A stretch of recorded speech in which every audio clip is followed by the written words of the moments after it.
మహాత్మా గాంధీ గారు దేశానికి స్వాతంత్రం సాధిస్తే పొట్టి శ్రీరాములు గారు తెలుగు జాతి కోసం గుర్తింపు సాధించిన వ్యక్తి. గాంధీ తాత గారిని మనం ఫాదర్ ఆఫ్ నేషన్ అంటే పొట్టి శ్రీరాములు గారు ఫాదర్ ఆఫ్ లింగ్విస్టిక్ స్టేట్స్ అంటారు. కొన్ని దీపాలు వెలుతురిస్తాయి, కానీ కొన్ని దీపాలు దారి చూపిస్తాయి. ప్రాణ త్యాగాలు చేసి కోట్లాది మంది తెలుగు ప్రజల కోసం దారి చూపించిన దీపం పొట్టి శ్రీరాములు గారు.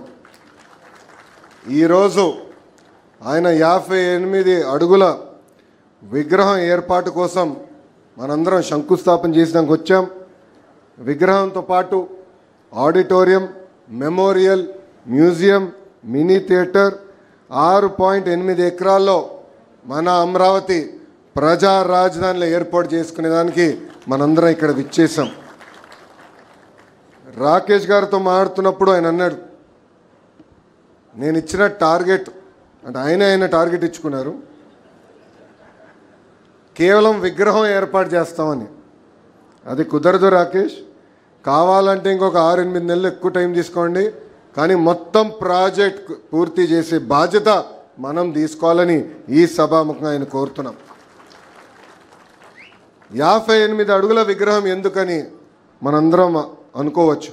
దాని వెనకాల ఒక చరిత్ర అనేది ఉంది. పొట్టి శ్రీరాములు గారు భాష ప్రయుక్త రాష్ట్రాల ఏర్పాటు కోసం 58 రోజులు ఆమరణ నిరాహార దీక్ష చేసిన వారు. ఆయన ప్రాణ త్యాగాల వలనే ఆంధ్ర రాష్ట్రం అనేది ఏర్పడింది. దానితో పాటు నెహ్రూ గారు ఫజల్ అలీ కమిషన్ ఏర్పాటు చేశారు. ఆ కమిషన్ వల్ల తమిళనాడు, కేరళ, కర్ణాటక, మహారాష్ట్ర, గుజరాత్ రాష్ట్రాలు కూడా ఏర్పడినాయి. అంటే ఒక పొట్టి శ్రీరాములు గారి త్యాగం వలన ఒక ఆంధ్ర రాష్ట్రమే కాదు, భాష ప్రయుక్త రాష్ట్రాలు మన దేశంలో ఏర్పడినాయని ఒక్కసారి మనందరం గుర్తుపెట్టుకోవాలి. ఆయన అమర నిరాహార దీక్ష వలన దేశ రాజకీయాల్లోనే మార్పులు వచ్చినాయి. పొట్టి శ్రీరాములు గారు కేవలం భాష ప్రయుక్త రాష్ట్రాల కోసమే పోరాడలేదు. సమాజంలో ఏ మార్పు అయితే ఆశించారో దానికోసం అహర్నిశలు పోరాడిన వ్యక్తి.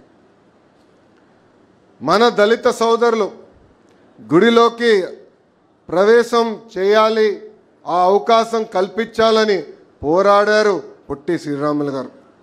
అంతేకాదు వివిధ సామాజిక అంశాలపై ఆయన 5 సార్లు నిరాహార దీక్ష కూడా చేశారు. ఆయన ఏకంగా సబర్మతి ఆశ్రమానికి వెళ్ళి గాంధీ తాత గారి దగ్గర నుంచి అహింసని ఆయుధంగా తయారు చేసుకున్నారు.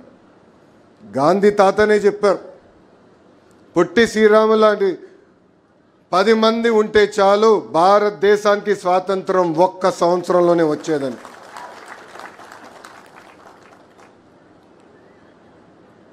నాలాంటి చాలామంది అంటే మా జనరేషన్లో చాలామంది వారు పొట్టి శ్రీరాములు గారి గురించి మేము మా టెక్స్ట్ బుక్లో చదువుకుంటాం, ఏదో ఎగ్జామ్స్లో మార్కులు రావాలని చదువుకుంటాం. కానీ దాని వెనకాల ఎంత ఆలోచన ఉంది, ఆయన చేసిన కార్యక్రమాల వెనకాల ఎంత త్యాగం ఉందో మనందరం చూడం. మనం చాలా నేర్చుకోవాలి. నమ్మకున్న సిద్ధాంతం కోసం ఆయన జీవితమే పోగొట్టుకున్న వ్యక్తి. ఈరోజు 1 మార్కు తక్కువ వస్తే ఆత్మహత్యలు చేసుకునే రోజులు, లేదంటే జీవితంలో ఒక ఎదురు దెబ్బ తగిలితే కుంగిపోయే రోజు.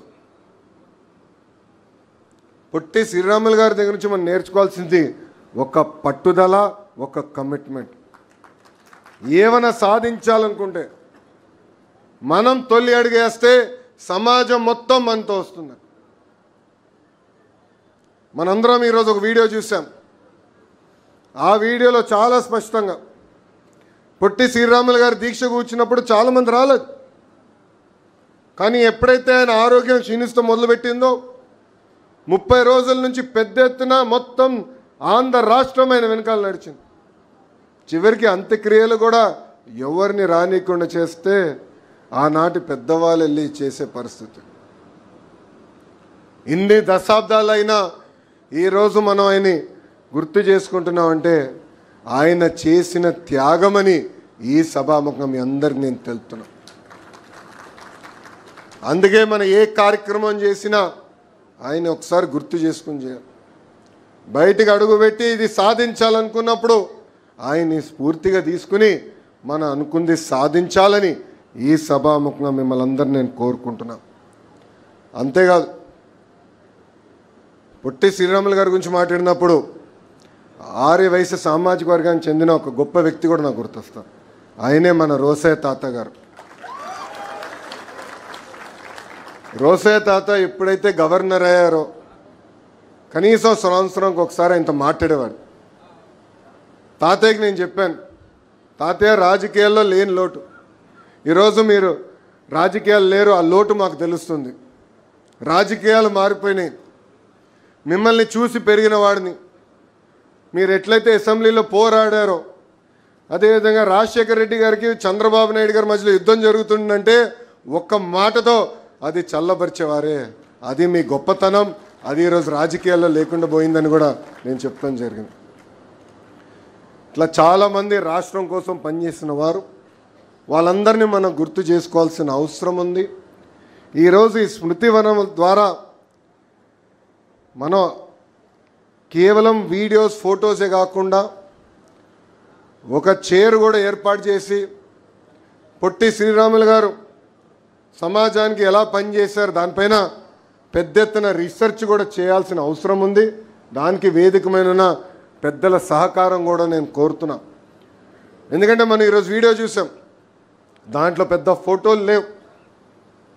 రాకేష్ గారు తెలుగుదేశం పార్టీ ప్రోడక్ట్ కనుక ఏఐ బాగా వాడేశాడు ఈరోజు వీడియోలో.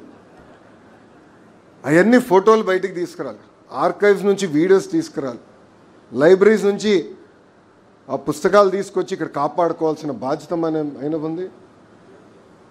స్మృతివనం కడతమే కాదు, ఒక రీసెర్చ్ చైర్ అనేది ఏర్పాటు చేసి ఆయన చరిత్ర పైన రీసెర్చ్ కూడా చేయించాల్సిన బాధ్యత మనందరిపైన ఉందని ఈ సభాముఖంగా తెలుపుకుంటూ, ఆర్యవైశ్య సోదరులు నిన్న పాదయాత్రలో అనేక సార్లు కలిసినప్పుడు వాళ్ళందరూ కోరారు, అమరావతిలో పొట్టి శ్రీరాములు గారి విగ్రహం ఏర్పాటు చేయండి అని.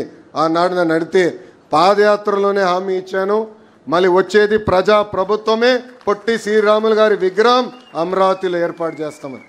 ఇది కమిట్మెంట్ మాత్రమే కాదు, ఇది నాకు ఒక ఎమోషన్, చేయాలని ఒక తపన. ఎందుకంటే మిమ్మల్ని అందరినీ కలిసిన తర్వాతనే, పాదయాత్రలోనే కలిసిన తర్వాతనే ఆయన గురించి ఇంకా నేను చదువుతాం జరిగింది. అందుకే ఒక ఎమోషన్తో ఈరోజు మేము అందరం పనిచేస్తున్నాం.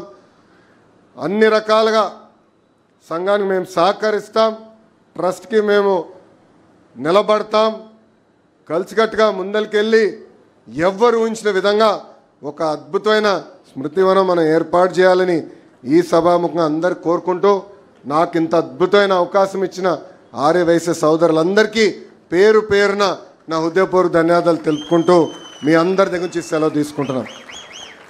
అమర్ రహే పొట్టి శ్రీరాములు గారు, అమర్ రహే పొట్టి శ్రీరాములు గారు.